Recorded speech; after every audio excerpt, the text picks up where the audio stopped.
Nylon is everywhere, from clothes to carpets and much more. But what happens to it when we are done using it?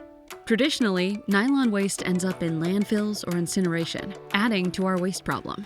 But what if there's a better way to handle it? There are two main methods to recycle nylon: mechanical and chemical. Mechanical recycling is straightforward. It involves shredding and melting nylon waste to create new products. However, this process degrades the quality of the nylon over time and often carries over contaminants from the original material. This can include colorants, fragrances, topical treatments, dirt, waxes, and more. These additives remain in the mechanical recycling process, leading to a lower quality material. A more innovative method is chemical recycling, which turns waste into ECONYL nylon. It's not magic, it's chemistry. Here's how it works. First, nylon waste is broken down into its basic building blocks through a process called depolymerization. The impurities are removed, leaving behind pure caprolactam, the key ingredient in nylon.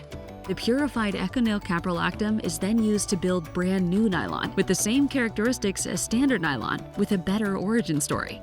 While mechanical recycling may be a much simpler and cheaper process, its limitations lead to more waste over time. Through chemical recycling, ECONYL nylon is a high-quality ingredient that can be infinitely recyclable. A circle without end. No nylon waste, no new resources, just endless possibilities.